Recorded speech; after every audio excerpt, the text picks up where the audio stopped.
네, 회장님 반갑습니다. 안녕하십니까? 네, 반갑습니다. 예, 이제 한국세무사 회장 선거가 2월이기 때문에 얼마 앞으로 다가왔습니다. 세무사 회장 선거에 출마를 하시겠다라고 발표를 하셨습니다. 예, 그 결심을 하시게 된 이유가 있다면 어떤 게 있습니까?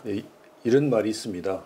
당신이 자고 있는 동안에도 수익이 발생하지 않는다면 당신은 평생 일을 해야 된다. 이런 관점에서 보신다면 지금 우리 세무사들은 기존의 업무 체계를 완전히 좀 바꿔야 된다. 이런 새로운 시스템화를 이루지 않는다면 지금이야말로 그런 시스템을 바꿀 절호의 골든타임이라고 볼 수 있습니다. 그래서 제가 이번 회장 선거에 출마해야 된 이유를 한 3가지 정도 관점에서 말씀드릴 수 있겠습니다. 첫 번째는 아시는 바와 같이 시대적으로 우리 세무사들, 특히 세무사회가 인공지능이라든지 또는 자율주행차, 빅데이터 같은 제4차 산업혁명 시대의 트렌드에 맞춰서 변화와 혁신에 이렇게 적절히 대처하지 못하고 있다는 그 절박감이 있다고 봅니다. 저는 이런 위기감과 시대적 변화를 선제적으로 잘 대처해서 전 회원들에게 알리고 모두가 하나같이 동일체적인 세무사회를 만들어서 우리 세무사들이 큰 자존심과 자긍심을 벗고 유지할 수 있도록 하고 싶습니다. 두 번째는 대외적으로는 우리 한국 세무사회가 세정의 진정한 동반자적 지위를 확립해야 된다고 봅니다. 우리나라 세제를 보면 모든 세목이 정부 부과 결정 제도에 있습니다. 정부에서 부과하는 결정 제도요. 그렇죠. 근데 상속세를 제외하고는 전부 다 모든 세목이 자진신고 납세제로 이렇게 바뀌었습니다. 정부는 행정 편의적이라고 할 수 있는 가산세 부과를 통해서 납세지들에게 그 피해적 부담을 강요하고 있는 실정입니다. 이런 그 가산세 부담의 종류를 본다면 무려 40여 종류가 됩니다. 그리고 실무상으로는 이들 업무를 직접 담당하는 것은 세무사들이 그 역할을 하고 있습니다. 근데 그 업무량과 책임에 비해서 그 날라리 그 책임이 무거워지고 있고, 또 정부는 우리 세무사들이 그 처리해야 될 업무 처리를 하게 되면 반드시 그때까지 납세 협력 비용이 발생하지 않겠습니까? 그런 납세 협력 비용 보존에 대해서 약간 냉담할 정도로 이렇게 소극적이라고 볼 수 있습니다. 그래서 앞으로 이렇게 개선돼야 될 점은 우리 세무사가 세정의 파트너로서 적극적으로 참여하고 또 우리의 노력한 만큼 인정받고 정당하고도 참된 대가를 받는 것이 우리 세무사의 그 현재 위치 아니겠느냐 생각됩니다. 다시 말씀드린다면 그런 행정 편의적인 이렇게 가산세 제도를 정비를 해서 세무사들의 족쇄를 합리적으로 좀 풀어야 되겠다.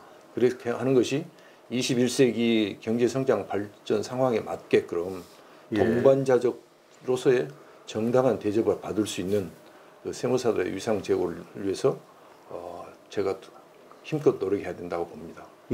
세 번째는 그 대내적으로 우리 세무사회가 연간 예산이 약 570억 정도를 쓰고 있습니다. 근데 그 회계 처리가 시장에 그 구멍가게나 하듯이 이게 단식 부계를 하고 있다는 거 감사 보도가 최근에 있었습니다. 맞습니다. 그래서 어떻게 다른 것도 아니고 한국 세무사회가 조세 전문가 단체인데 이런 데서 이렇게 단식 부계를 하고 있다는 것을 60년 동안 이렇게 해왔다는 것은 도저히 뭐 이해가 안 되는 것이고 어디다 내놓기가 참 부끄러운 것이 현실 아니겠느냐. 또 우리 세무사가 그 또 많은 제도 부분에서도 나름대로 그 변화를 가져왔지만 선진화적인 태도가 그런 변화를 많이 가져오지 못했다고 봅니다. 그래서 이런 부분에 대해서 제가 미력하지만 저희 오랜 세무 경력 경험이라든지 열정을 가지고 곧 열심히 해서 뭔가 변화를 이뤄보겠다고 출마를 하게 된 배경인 것 같습니다. 4차 산업혁명 시대 트렌드에 맞는 변화, 혁신 말씀하셨고요. 그리고 21세기 경제 성장 발전 상황의 동반자로서 세무사들의 위상이 다시 정립돼야 된다 하는 얘기, 또 세무사회의 여러 가지 제도, 복식부기도 말씀하셨는데 이러한 제도의 선진화, 이러한 것들 때문에 이번에 한국세무사회장 선거에 이제 나서시게 됐다 하는 그런 말씀이시군요. 특별히 지금 이제 가장 그 주목을 받을 수밖에 없는 내용이 세무사법 개정과 관련된 겁니다. 지금 아직 기재위를 통과하지 못하고 있고 소위도 제대로 통과를 못하고 있는 실정이기 때문에 세무사법 개정안에 대한 그 세무사들의 열망이 아주 대단한데요. 이번 임시국회에서 또 통과가 되지 못한다면 올해 안에 과연 세무사법 개정이 제대로 이루어지겠느냐 하는 의문도 많이 나오고 있는데 어떻게 보십니까? 며칠 전에 그 기재위원회 그 법안심사 소위원회에서 쟁점이 되고 있는 세무사법 개정안이 통과되지 못했다는 소식을 들었습니다. 맞습니다. 아주 매우 안타깝고 불행한 일이라고 생각됩니다.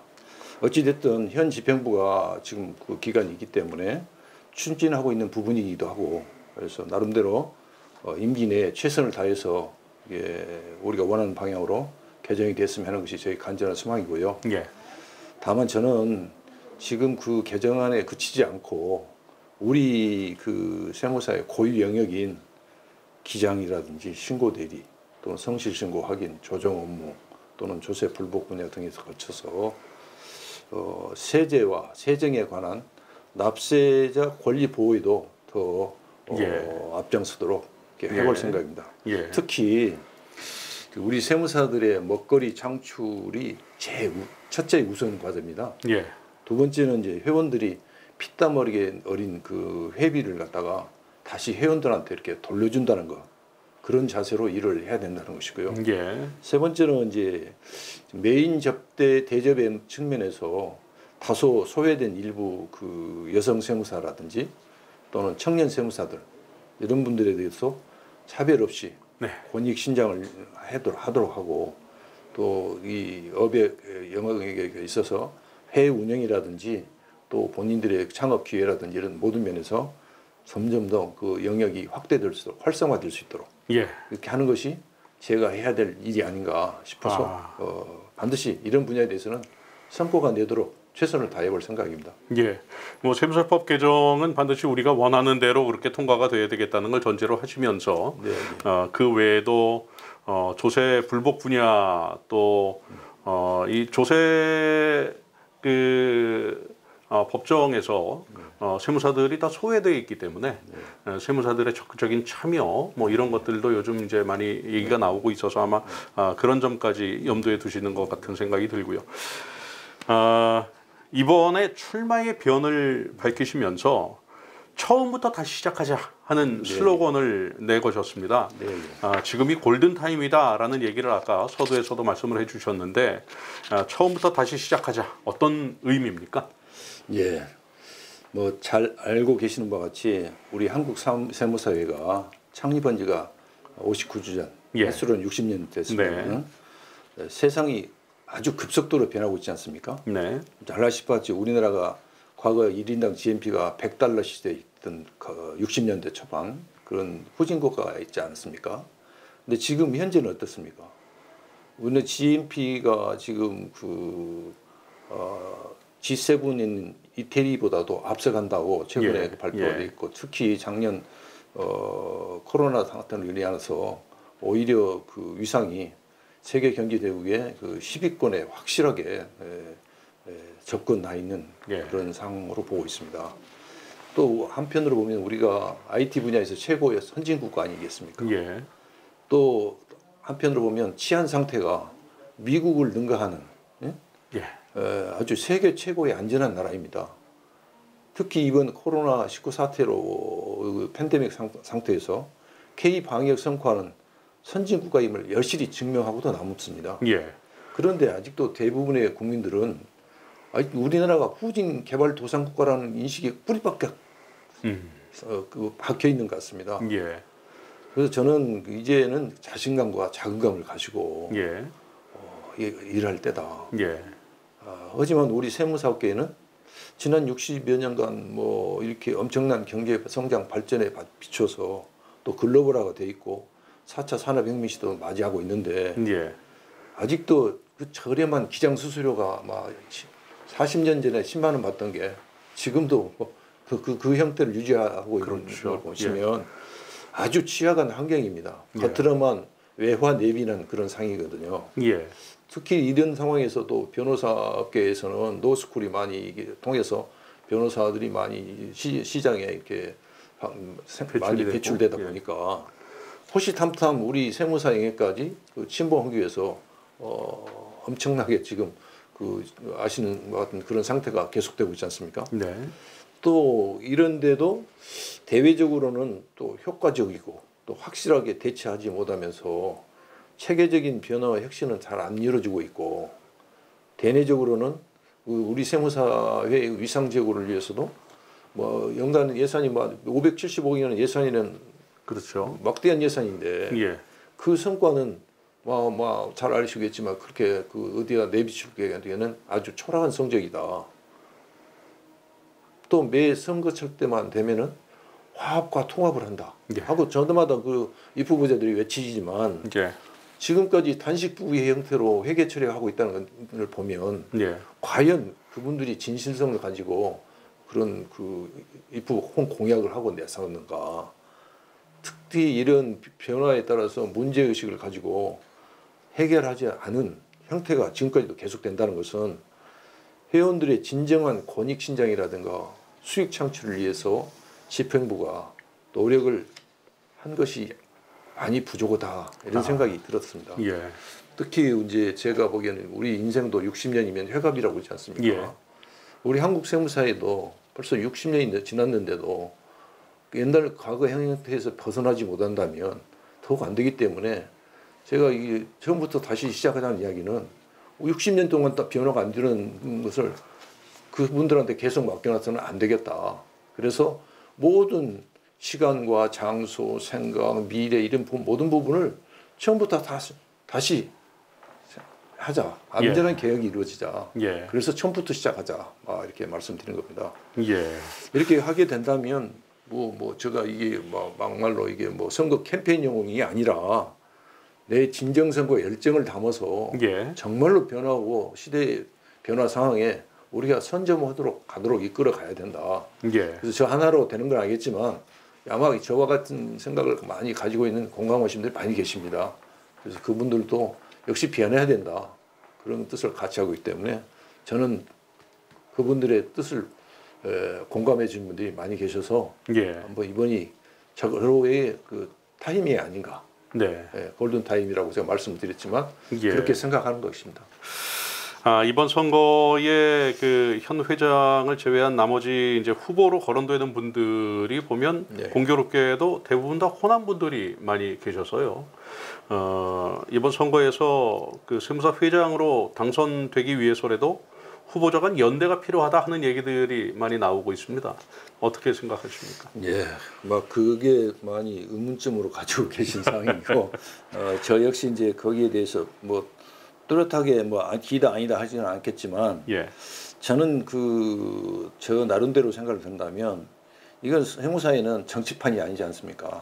첫째는 그걸 중요하고 있고, 그리고 지금까지 31번에 걸쳐서 세무장단 선거를 여러 번 해봤습니다. 그렇기 때문에 나름대로의 경험과 판단력도 가지고 있을 거라고 있기 때문에 더구나 올해 이제 그 코로나19 그 팬데믹 상태에서 그 후유증으로 이게 비대면이지 않습니까? 접촉을 못하게 되는 거고 사회적 거리가 둔 거 있기 때문에 더군다나 이런 상황에서 세무사 회장의 그 연대라든지 그 단일화 문제가 있을 수가 있는데 대부분 아시는 바와 같이 지금 예비 후보자들 몇 면을 다 보시면 그 한결같이 그 물에 그 밥이지 않습니까? 제가 잘못 인식하고 있는지 모르겠지만 이제는 새 인물로 이게 그 현장의 목소리를 확실히 전달하고 해결책을 제시하는 후보가 저 말고 또 다른 그 입후보자가 있지 않을는지 의심스럽습니다. 예. 그다음 그 전에 예를 보면 예. 뭐 지역 방문을 호별 방문을 이렇게 많이 했던 종전 후보자들 보면 예. 그 국세청 관계자를 면담했다고 해요. 그러면서 예. 성과로 내놓은 걸 보면 고작 한 것이 또 겨우 뭐 신고기간 연장 효과라는 것 외에는 예. 실제적으로 납세자와 세무자들의 그 편익 증대를 위해서 내세울 만한 성과가 과연 있었느냐 저는 묻고 싶어요. 예. 예. 또 제가 뭐 그 기회가 주어진다 그러면 앞으로 2년간 본회를 책임지고 소신껏 운영해서 회원들의 권익이 진정하게 신장될 수 있고 예. 여비역 확대라든지 여부에서 침범이 안 되도록 국세청, 기재부, 뭐 또 국회, 또 청와대, 예? 또 이런 예산실까지도 방문해서 특히 이제 법사위가 제일 문제되는데 법사위를 통과할 수 있도록 지혜를 모아서 열심히 뛰어야 되겠다는 생각을 하고 있습니다. 예. 그래서 그렇게 열심히 일할 수 있는 믿음직한 그런 후보한테 예. 몰표를 주지 않으실까. 예. 우리가 이제 이후 해외 발전 위하고 예. 진정한 마음들이 가지고 계신다면 예. 회원 한 분 한 분들이 확실하게 선거 투표를 갖다가 제대로 해주실까 믿습니다. 예. 만약에 그 단일화가 이제 문제에 대해서는 시간이 흘러가면 뭐 서로 간에 이해관계 있지만 예. 대세가 결정이 안 되겠지 않겠습니까? 예. 그래서 설령 그 후보자 간의 견해차가 커가지고 단일화가 좀 자연스럽게 이루어지지 않을 수도 있겠지 않습니까? 예. 그럴 때 이제 현명한 후보자들께서 옛날처럼 이렇게 실수를 계속 반복하지 않고 예. 이번에는 예. 확실하게 좀 코로나 19 팬데믹 상태에서 예. 뭐 이때 바꾸지 않으면 언제냐? 예. 다시 말하면 이 시대가 김상현을 부른다. 시대가 요구하는 인물이다. 예. 그런 것을 강력히 말씀드리면 예. 제가 확실하게 좀 시대가 요구하는 인물이 되도록 예. 부응하는 인물이 되도록 하겠습니다. 예, 회장님께서 이 시대가 요구한다라고 이렇게 말씀을 해주셨는데 한편에서는 그 세무사회의 회직 경험이 그동안 없으셨기 때문에 그런 점이 좀 단점이 아니냐 하는 그런 지적도 나오고 있습니다. 네. 회장님 생각하시기에 내가 한국세무사 회장이 꼭 되어야 된다, 그 적임자다라는 이유를 간략하게 말씀해 주시면서 오늘 인터뷰를 마무리하죠. 네. 가끔 그런 말씀을 듣습니다. 예. 제가 회직 경험도 없는데 왜 이렇게 나서느냐. 저는 76년도에 7급 공무원으로 국세공무원이 합격해가지고 동네 세무를 시작으로 해서 국세청의 최일선 현장 실무를 많이 했고 예. 또 번지방청에 또 고위직까지 근무하면서 예. 2급 공무원까지 승진을 했습니다. 예. 마지막에 이제 세무공무원 교육원장으로 해서 명예퇴임을 했는데 예. 그 당시에 관리해왔던 조직 관리 경험 또 이게 실질적으로 그냥 그 고시 출신 그런 행정고시 출신 그런 관리자가 아니고 저 현장 실무부터 다 돌아서 고위직까지 해봤기 때문에 현장 실무가 어떻게 이루어지는지 애로사항이 뭔지 이 지금 세무사 시장도 마찬가지입니다. 밑에서 열심히 해가지고 해서 아주 그 하이직이라고 해서 있으면서도 쓰라린 고통과 그런 걸 무릅쓰고 공부 열심히 해가지고 시험에 합격해서 사업을 하고 있는 그 서러움과 어려움을 다 극복하신 분들의 심정을 잘 압니다. 예. 그래서 저는 그 다른 전직 우리 선배님들보다도 제가 오히려 경쟁력이 있다. 애로사항을 해결할 수 있는 실무형 고위직 출신이다. 예. 그래서 고위직 출신의 좋은 점이라는 건 뭐가 있습니까? 대외 관계에 있어서 기재부라든지 국세청 또는 뭐 법사위든지 국회 대관 업무를 할 때 그래도 말하기가 조금 부드럽고 예. 또 우리가 요구사항을 하면 잘 처리해 줄 수 있는 방향이라는 방법을 모색을 잘 할 수 있지 않냐. 그래서 제가 이제 그 부분에 남에게 비해서 다른 분들에 비해서 조금 비교 우위에 있지 않을까 하는 예. 생각이 들고요. 제가 또 사실상 2015년도 예. 그 29대 회장 선거 때부터 도전 의사를 했다가 예. 그 당시에 이제 그 퇴임한 이후에 얼마 되지 않아서 했기 때문에 비록 경험이 적고 혹시 오해도 받고 할까 봐서 다른 지인들한테 그 양보를 해왔던 것입니다. 예. 그래서 지금은 이제 코로나19 팬데믹 상태를 겪으면서 이 시기가 우리 세무사회로서는 마지막 기회가 아니겠는가. 또 저도 그냥 편안하게 여생을 보내고 싶다 했지만 그래도 마지막 한 2년간이라도 정확히 봉사를 하고 가면